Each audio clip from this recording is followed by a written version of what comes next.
What's up, heathens? How ya doing? Today we're going to be talking about this dumb shit. So whether or not atheists are reasonable isn't the question. Atheism itself cannot ground the reliability and trustworthiness of reason or rationality in itself. It can't even ground science. So yes, Sean McDowell is going to attempt to explain how reason and rationality only exist if God exists. If you're interested in this philosophical shit, then please stay tuned.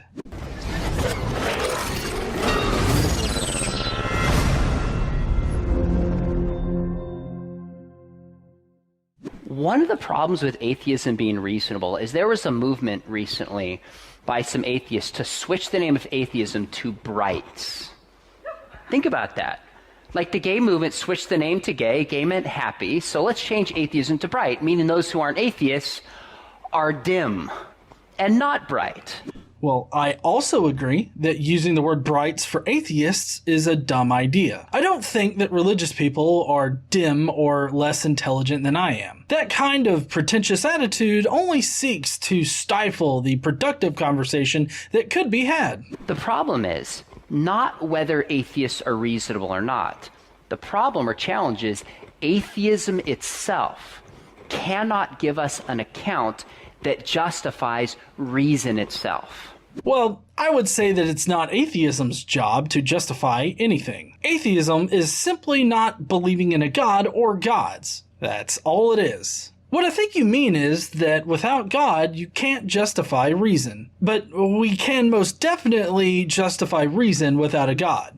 Reason and rationality, just like morality, are emergent properties of sentient and semi-sentient beings. Once an organism evolves an advanced enough central nervous system, they gain the ability to reason. This would explain why non-human organisms like dogs, cats, dolphins, and other such animals on this planet can also employ reason. So Darwin once said, the horrid doubt always arises whether the conviction of man's minds, which have evolved from the monkeys, are at all trustworthy. Would anyone trust the conclusion of a monkey's mind? Now, what is he saying? If this naturalistic Darwinian story is true, then our brains evolved not to discover truth, but simply to survive. And you can survive on false beliefs if you just get your body in the right place at the right time. Well, I would say that this is actually one of the backbones of the scientific method, because we admit up front that our brains are not meant to discover the truth. We admit that our brains can be flawed. That's why the scientific method is set up to remove as much bias as it can from any investigation into the truth. Science requires independent and repeated verification because we admit that we can be wrong in our conclusions. Realizing and admitting this allows us to actually pursue the truth of reality wherever that may lead. You can, and we have, survived on false beliefs before. Just because we can and do survive with false beliefs doesn't mean that we can't ground reason or rationality in reality. That's just a ridiculous assertion with no supporting evidence. And it only shows your bias against a secular worldview as well as evolution. So what was his point? Darwin's saying, if this blind evolutionary story is true, it undermines our rational faculties, meaning if Darwinism is true, we don't have any basis for reasonably concluding that Darwinism is true. It's like a snake that eats its own tail. Can we be wrong about evolution and Darwinism?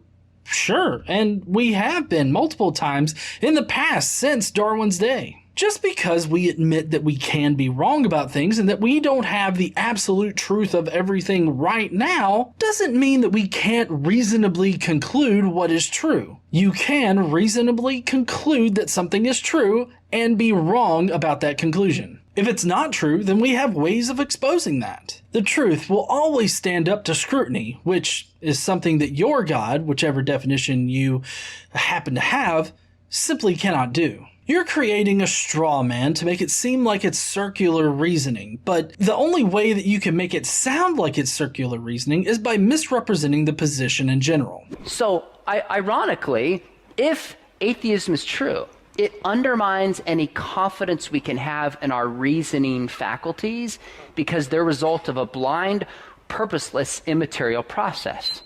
Now, C.S. Lewis said, you can't give a reason.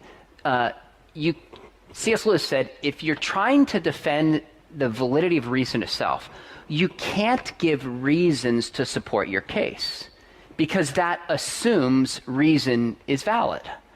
So the atheist is stuck either way.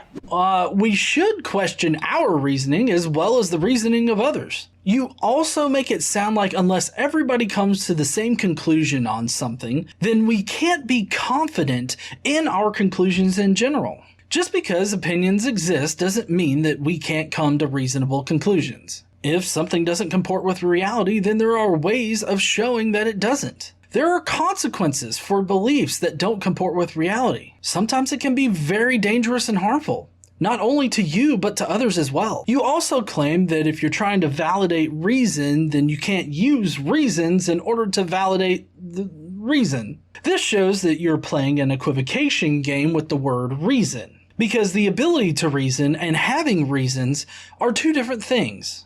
You also have a false premise because we don't assume everybody's reasoning is valid. Again, he's misrepresenting the actual arguments either on purpose or out of ignorance. But why can Christians believe in the reliability of our cognitive faculties? Because God himself is reasonable. In the beginning was the Word, and the Word was made flesh. We are made in the image of a God who's reasonable himself. This literally makes no sense whatsoever. I mean, even Christians don't consider our cognitive faculties completely reliable, which is what he's getting at. I mean, if they did, there would be only one denomination of Christianity. There isn't one denomination of Christianity. There are Christians that disagree that these other Christians have valid reasoning skills. If we are made in the image of God and God is a reasonable being, then it only makes sense that we would have perfect reasoning skills. It would also entail that nobody could ever be wrong about any conclusion and that everybody would come to the exact same conclusion. This is not what we see in reality. He assumes that every Christian has reliable reasoning skills, but I'm fairly certain that Steven Anderson and the new IFB are clear examples that not every Christian does. Like I said before, if Christians actually felt like their reasoning was completely reliable, then why are there so many denominations? As I said before, this argument makes no fucking sense whatsoever. And it only shows how you're willing to twist reality into whatever you want it to be in order to support your conclusion. So whether or not atheists are reasonable isn't the question. Atheism itself cannot ground the reliability and trustworthiness of reason or rationality in itself. It can't even ground science. Again, atheism is just not believing in a god or gods. So the fact that you're asking a question, expecting atheism to be able to do this, shows how you're begging the question. We ground science in the fact that we are restricted in our experience of reality. Knowing this particular obstacle allows us to account for it and adjust our conclusions appropriately. In comparison to religion, which every single religion claims to have the absolute truth of reality, it seems far more likely that we can and are wrong about some conclusions. I don't think that religion can ground science, reason, and rationality in God, because God supposedly has the absolute truth of reality, which he has chosen to communicate poorly through humans. He's also left out a whole lot of information concerning the absolute truth of reality when communicating this stuff to us. Thank you, heathens, for joining us today. I hope that you will go down below, leave me your thoughts on Sean McDowell's video. I would love to hear what you think on this topic. While you're down there, make sure you smash that like button and subscribe if you like this type of philosophical shit. Don't forget to stand up and use your voice, and I will see you heathens later.